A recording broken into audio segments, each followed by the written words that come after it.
the search continues for a good Albert Pyun movie. Nemesis has been released as a really nice looking Blu-ray, so maybe it's the one.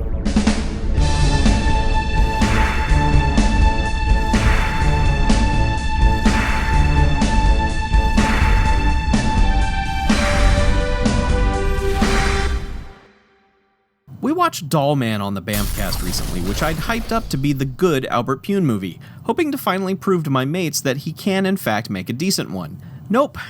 Just like Vicious Lips, it has a certain quality to it, but eventually starts focusing on all the wrong things and ends up being a waste of time. That's been the pattern with us so far. Doll Man, Vicious Lips, Cyborg, Captain America, all these Pyun movies have a semblance of a clue, but never deliver on what potential they hold. And then there's movies like Adrenaline Fear the Rush that are a complete waste. But the man has directed over 50 films. There's gotta be something good in there, right? Nemesis came out the year after Doll Man and features virtually the entire cast of that film, with the addition of French kickboxer, and I'm sorry if I mutilate the pronunciation of his name, Olivier Gruner, who had a decent run in the 90s with a bunch of stuff just like this. We're in 2027 AD, a year we will probably never get to see at this point, and we learn that our hero is a cop named Alex, surely not a nod to RoboCop or anything, who is hunting down robot terrorists. Goddamn cop. Goddamn terrorist.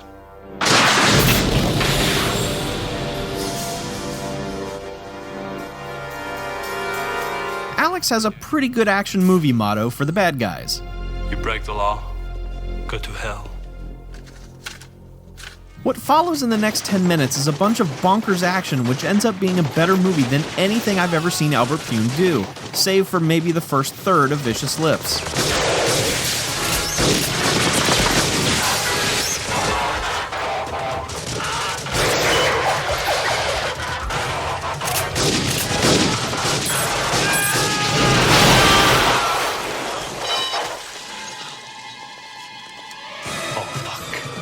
Well, no wonder you protect them.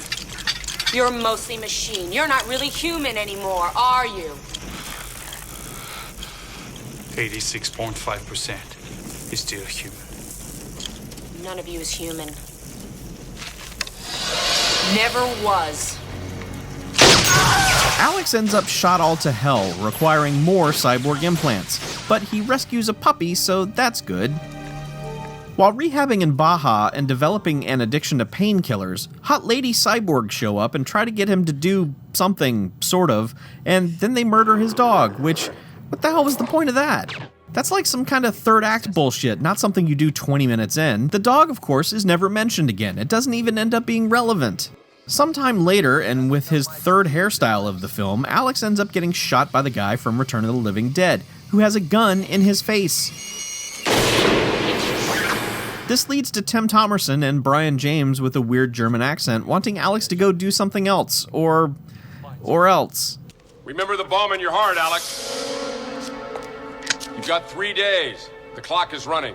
Yes, remember the bomb in your heart, Alex, that top 40 hit from 1987. So he's a drug-addicted RoboCop with a Snake Plissken doomsday device in him who has to go do a thing.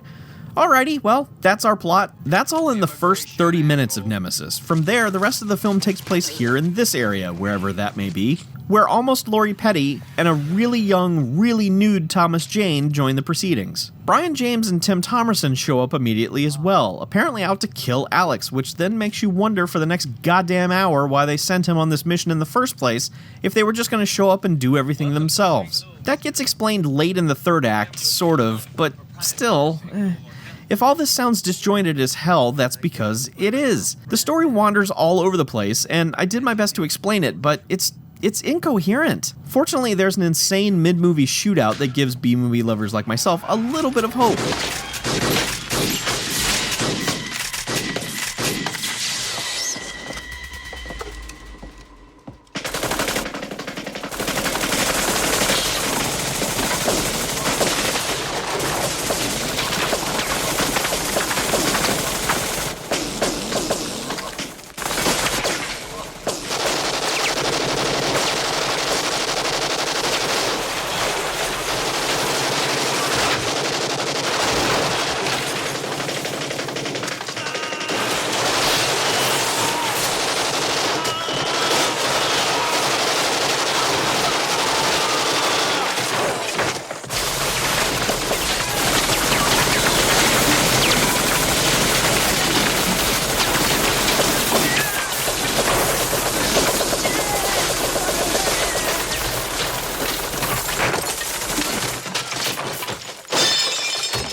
Later, Gunface shows back up for another sequence of the goofiest action movie shit.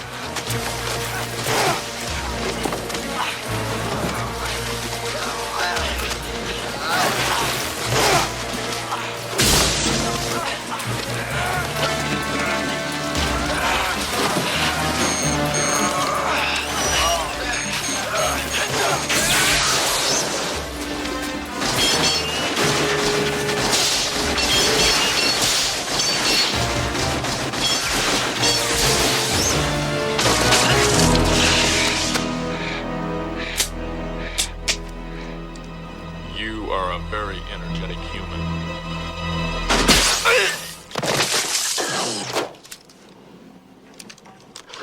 And Tim Thomerson is now Arnold for some reason. The fucking humans.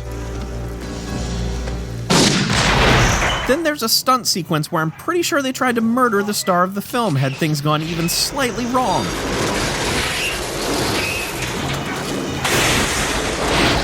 Now, you've seen a lot of cool shit in this video, and you're probably going to wonder why I can only give Nemesis a toss-up rating. Yes, all these clips are badass. However, there's a lot of pacing problems and story bits that go absolutely nowhere. I just want to go back in time and help the director focus on what's cool in his movies, because it's like he has a clue but then gets distracted by nonsense and we end up suffering through it. It's so frustrating. All the pieces are there. Anyway, there are at least 3 more Nemesis movies, all directed by Pune. I'm not going to commit to watching them, but yeah, I'm going to end up watching them.